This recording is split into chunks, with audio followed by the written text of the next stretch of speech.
Assalamualaikum warahmatullahi wabarakatuh dan salam sejahtera. Saya Ustazah Farah Iliani binti Zakaria, Wakil Kumpulan Pembinaan DLO Tahfiz IPG Kampus Pendidikan Islam akan membentangkan di dalam showcase ini berkaitan DLO KPPB bagi subjek PDPP Tahfiz. Subjek yang akan di-showcasekan di dalam pembentangan ini adalah DFZK 2043M iaitu Kurikulum Bersepadu Tahfiz. Pembentangan saya pada hari ini akan terbahagi kepada 3 bahagian iaitu yang pertama penerangan tentang website DLO yang dihasilkan, yang kedua ialah rumusan alat digital yang digunakan, yang ketiga ialah KPPB di dalam DLO yang dihasilkan. Saya akan paparkan website DLO yang telah dihasilkan. Website ini telah disusun kepada beberapa menu yang utama iaitu pengenalan, pencetus idea, meneroka maklumat yang terdiri daripada 7 aktiviti, seterusnya rumusan, kajian kes, refleksi, penilaian dan ahli kumpulan. Di dalam pengenalan, terdapat beberapa perkara penting telah dipaparkan iaitu berkaitan dengan sinopsis kursus, seterusnya hasil pembelajaran kursus CLO yang mana pembikinan DLO ini adalah memilih hasil pembelajaran CLO kedua iaitu membincangkan mabadi' hifzul Quran dan maharat Al-Quran berdasarkan kurikulum temua. Berikut adalah 7 objektif pembelajaran yang akan cuba dicapai di dalam DLO ini. Seterusnya adalah pencetus idea merupakan konsep set induksi yang mana mengandungi arahan sila dengar dan hayati alunan nasyid Selimut Putih dan juga Laukana Bainana di dalam video di bawah. Kami telah memuatkan YouTube.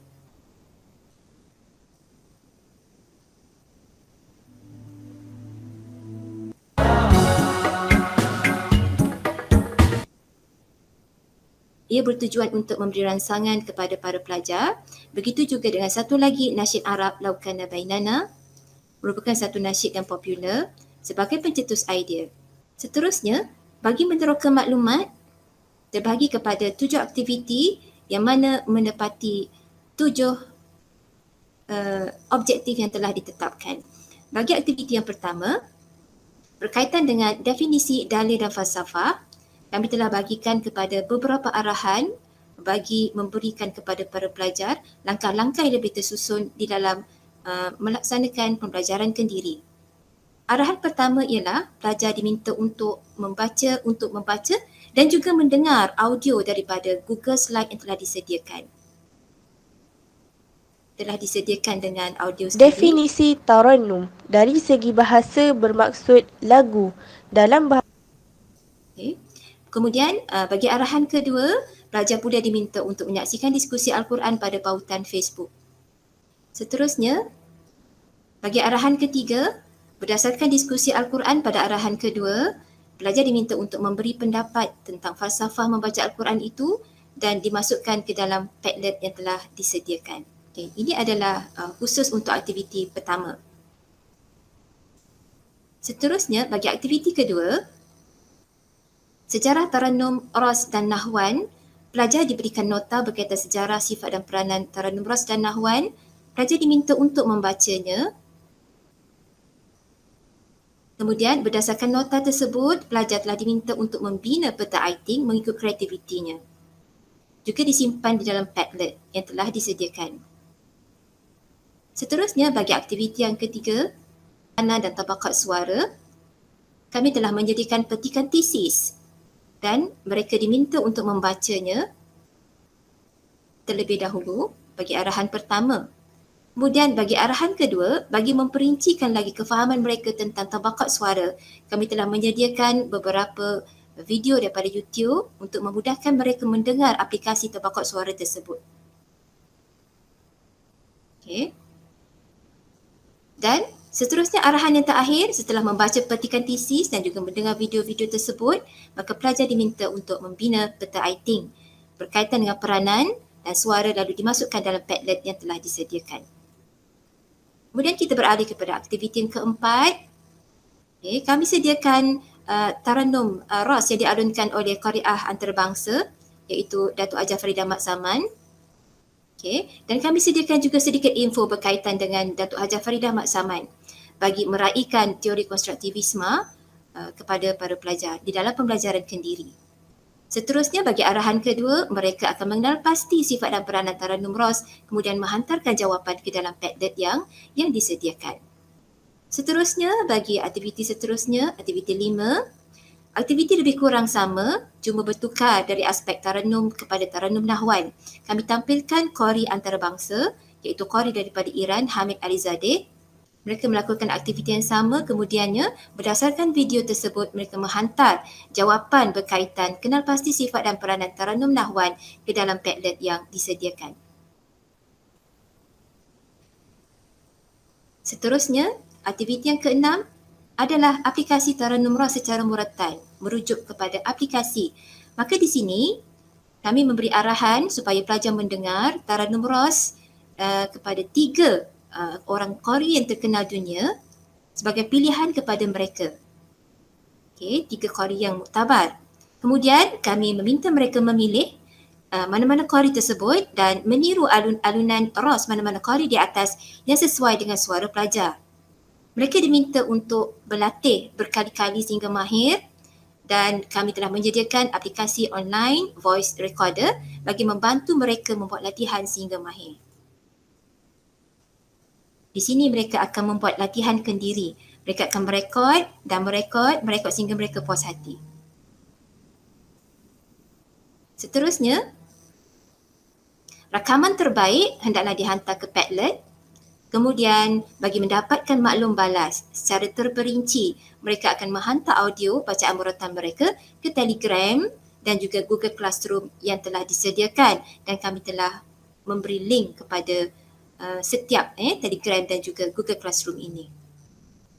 Seterusnya, bagi aktiviti yang ketujuh, aktivitinya adalah sama, kecuali kami tukarkan qari-qarinya, dan juga ini kerana berdasarkan kepada Tarannum adalah Tarannum Nahwan. Seterusnya, kami berpindah kepada rumusan. Rumusan. Pelajar diminta untuk merumuskan secara kognitif apa yang telah dipelajari dan akan memasukkannya ke dalam pautan Jamboard yang telah disediakan. Seterusnya ialah pelajar juga diminta untuk melaksanakan kajian kes. Kami telah memberikan latar belakang kes dengan menyatakan pendapat yang dikemukakan oleh Al-Ghawthani tentang kaedah menghafaz Al-Quran dengan mengaplikasi bacaan Tarannum. Kami bawakan sekali sumber supaya mereka dapat merujuk kepada sumber yang sahih. Kemudian kami sediakan 2 artikel daripada sumber yang sahih dan kami sediakan juga link untuk mereka membuat rujukan. Kedua-dua jurnal ini adalah berkaitan dengan tajuk yang akan mereka kaji sebagai literatur untuk mereka. Seterusnya, untuk arahan kedua, mereka diminta untuk turun ke lapangan. Mereka akan dikendaki menubuh seorang qari berkaitan kepentingan Tarannum dalam hafazan Al-Quran. Dan hasil dapatan tembubuan itu, mereka akan membuat penulisan perbincangan. Lalu, mereka akan masukkan ke dalam Google Doc yang disediakan. Seterusnya, untuk refleksi. Refleksi yang kami sediakan ini adalah lebih kepada refleksi kendiri. Yang mana berbunyi, anda telah pun mempelajari asas Tarannum di dalam hafazan Al-Quran dan aplikasinya. Sejauh manakah anda mempraktikkannya? Pada skala 10, iaitu 1 sangat lemah, hinggalah kepada skala 10 sangat baik, di manakah skala anda? Apakah penambahbaikan yang perlu anda lakukan? Maka arahan yang diberikan ialah kongsikan dengan kami cadangan penambahbaikan anda pada Google Form yang disediakan. Ini dia Google Form. Ada pada skala dan juga apakah penambahbaikan yang perlu dilakukan untuk menambah baik bacaan mereka. Seterusnya adalah penilaian. Penilaian adalah untuk menilai kefahaman mereka terhadap pembelajaran mereka, dan kami telah menyediakan kuisis, soalan-soalan kuisis yang akan membantu mereka menilai kefahaman mereka. Ini adalah pautannya. Seterusnya, yang terakhir adalah ahli kumpulan. Yang terdiri daripada Dr. Aisyah Juri, Farah Iliani, saya dan juga Ustaz Aminur Rashid bin Ahmad. Rumusan kepada pembentangan website DLO yang telah kami hasilkan, terdapat 12 alat digital telah digunakan, iaitu yang pertama ialah Jamboard sebagai contoh. Yang kedua adalah Padlet, kemudian adalah Google Slide, Kemudian adalah Facebook. Kemudian ialah video, YouTube video. Kemudian adalah Telegram dan Google Classroom untuk mendapatkan maklum balas. Online voice recorder untuk membuat latihan berkali-kali sehingga mahir. Google Doc, link access journal, Google Form, quizzes. Seterusnya saya akan bentangkan KPPB di dalam DLO yang telah dihasilkan. Sebagaimana diketahui adalah kapasiti pedagogi pembelajaran bermakna terdiri daripada 5 komponen besar yang penting, iaitu model pembelajaran murid, model reka bentuk pembelajaran, kemudian kompetensi 6C, 3R dan 3E. Kita akan lihat satu persatu. Yang pertama adalah model pembelajaran murid yang mana terkandung belajar cara belajar, perhubungan dan aspirasi. Kami cuba untuk menerapkan ketiga-tiga elemen ini di dalam DLO yang telah dibina, iaitu apabila belajar cara belajar, murid bertanggungjawab secara 100% terhadap pembelajaran mereka. Mereka sedar apa yang diketahui dan apa yang tidak diketahui. Ia dapat dibuktikan apabila berlakunya aktiviti sumbangsaran yang dibuat melalui Padlet, Jamboard dan refleksi kendiri. Kemudian, murid juga berpeluang untuk membuat refleksi terhadap maklum balas dan ia dapat dilihat pada aktiviti 6 dan juga aktiviti 7 apabila mereka merakam dan mereka hantarkan bacaan mereka ke Telegram atau Google Classroom untuk diberi maklum balas. Kemudian, mereka diberi autonomi terhadap pembelajaran mereka apabila mereka berperanan 100% untuk membina tugasan, merancang dan juga menilai pembelajaran mereka. Ia dapat dilihat melalui aktiviti pelaksanaan kajian kes. Seterusnya adalah perhubungan. Murid didapati melalui aktiviti kami akan membina kemahiran membentuk hubungan interpersonal dan intrapersonal. Ia boleh dilakukan secara individu atau kumpulan dan dia dapat dilihat melalui aktiviti seperti kajian kes, aktiviti latihan dan juga aktiviti rakaman serta maklum balas guru. Begitu juga dengan elemen aspirasi yang mana murid akan dapat membina kepercayaan terhadap kemampuan diri sendiri dan mereka akan sedar tentang jangkaan orang lain terhadap kemampuan diri mereka. Ia dapat dilihat apabila mereka mempunyai keberanian untuk dirinya dinilai melalui rakaman latihan dan rakaman tugasan. Dan murid terlibat sepenuhnya di dalam pembelajaran di dalam semua aktiviti yang dirancang. Murid juga terlibat berdasarkan keperluan dan minat. Ini kami cuba terapkan melalui pilihan qori yang kami berikan lebih daripada satu kerana ia berdasarkan minat dan juga kebolehan suara yang ada pada mereka. Kemudian, murid juga akan merancang tugasan yang dapat mendalami konsep menyelesaikan masalah relevan dan autentik apabila mereka meniru atau dalam proses imitasi bacaan qori-qori muktabar di dalam aktiviti mereka. Kemudian, model reka bentuk pembelajaran yang mana di dalam terkandung rakan pembelajaran, persekitaran pembelajaran, pemanfaatan kemudahan digital dan amalan pedagogi dan kami cuba menerapkan kesemuanya. Dari aspek rakan pembelajaran, yang mana rakan pembelajaran ini didapati berperanan sebagai penggerak, pendorong pembelajaran atau orang yang mengaktifkan. Dalam DLO ini, ia didapati daripada qori-qori muktabar dalam aktiviti imitasi bacaan, qori yang ditemu buah dalam kajian kes, tokoh-tokoh Al-Quran, kemudian pakar Al-Quran dalam masyarakat tempatan seperti pakar pendidikan, johan-johan qari dan qari'ah. Berlaku juga perkongsian di antara pelajar dengan pelajar, guru dan pelajar melalui sumbang saran yang dapat dilihat melalui Jamboard dan Padlet sebagai media perkongsian. Kemudian kita juga dapat melihat struktur perhubungan yang berlaku apabila antara guru dan murid apabila berlakunya maklum balas tugasan secara online yang pastinya berbeza daripada bersemuka. Suara murid dapat dilihat sebagai satu modal untuk menjadi panduan bagi mereka bentuk pembelajaran melalui maklum balas murid semasa refleksikan diri yang akan menyediakan maklumat kepada guru atau pensyarah bagi tujuan penambahbaikan. Kemudian seterusnya, menggunakan strategi untuk penglibatan murid yang mana mendorong mereka memacu pembelajaran bermakna dengan membina keyakinan melalui strategi latih tubi. Kemudian, strategi untuk membina perkongsian yang mana pelajar yakin untuk berkongsi ilmu dan kemahiran melalui penghasilan latihan dan sumbangsaran. Seterusnya, memanfaatkan kemudahan digital yang mana mendorong murid untuk mengakses teknologi digital yang lebih mudah untuk diakses pada bila-bila masa. Seterusnya adalah amalan pedagogi, tugasan dan proses pembelajaran menggunakan model yang terbukti melalui penyelidikan iaitu kajian kes. Contohnya, banyak mengaitkan dengan pengetahuan sedia ada murid, konstruktivisme. Reka bentuk tugasan pembelajaran yang diberikan adalah mendalam dan melibatkan kemahiran berfikir. Apabila contohnya dalam arahan mengenal pasti ciri alunan ros dan juga nahwan di dalam bacaan, qari dan qari'ah. 6 kompetensi global 6C, character, citizenship, collaboration, communication, creativity, critical thinking yang kami cuba terapkan di dalam aktiviti-aktiviti DLO. Pada sahsia contohnya, keseluruhan aktiviti adalah mengandungi elemen melalui pemanfaatan kemudahan digital. Dari aspek kewarganegaraan, guru menggunakan rakan pembelajaran yang tidak terhad kepada tokoh di peringkat tempatan, bahkan juga di peringkat global, yang mana ia akan memenuhi elemen memahami nilai dan pandangan global yang pelbagai, perspektif global dan memanfaatkan kemudahan digital.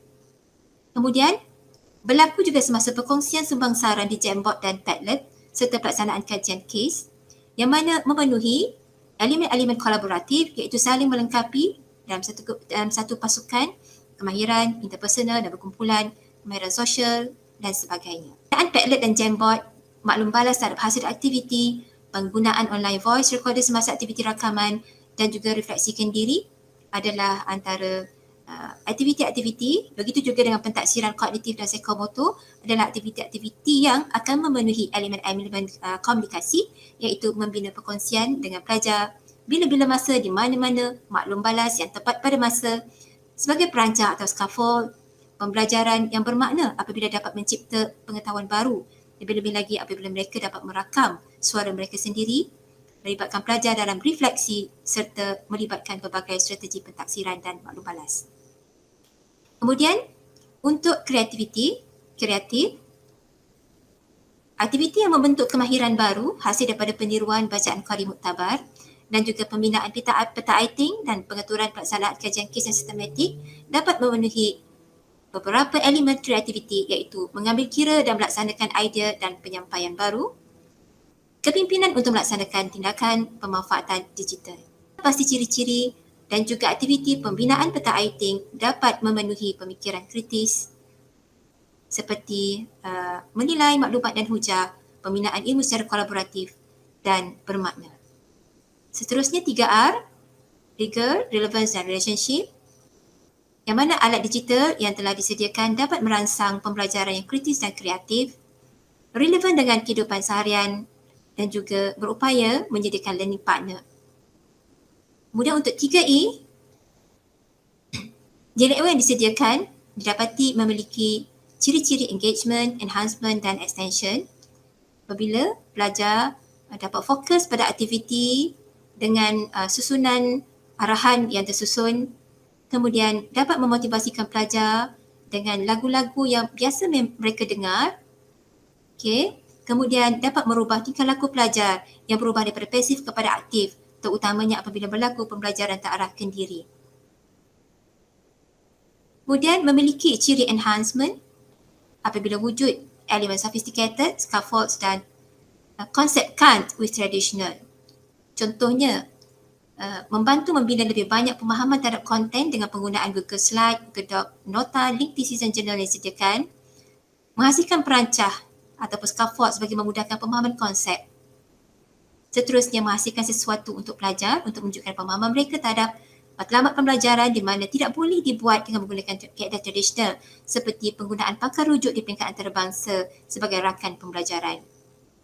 Kemudian, memiliki juga ciri extension yang mana menghasilkan jambatan di antara pembelajaran di sekolah dengan pengalaman sebenar, kehidupan pelajar. Apabila kemahiran terhasil daripada rakaman, contohnya, akan menjadi harta intelek yang cukup berharga. Wujud dalam keadaan digital, sama ada untuk pelajar sendiri ataupun guru yang mengumpulkan bahan rakaman atau penghasilan peta writing yang kreatif daripada pelajar dan boleh diguna pakai. Kesimpulannya, impak kepada pelajar, Pembinaan DLO yang dirancang agar memberi impak yang positif terhadap pembelajaran era digital PED.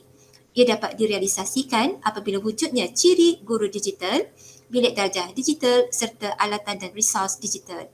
Ketiga-tiganya menjadi faktor upaya yang akan membentuk ciri pelajar digital yang turut memiliki elemen-elemen KPPB, dan saya rangkumkan dengan gambar rajah berikut. Bilik darjah digital, alatan dan resource digital, ciri guru digital akan memberi kesan, akan memberi upaya kepada lahirnya ciri pelajar digital yang mana dilengkapi dengan ciri-ciri KPPB sebagaimana yang dihasratkan. Setakat itu saja. Assalamualaikum warahmatullahi wabarakatuh.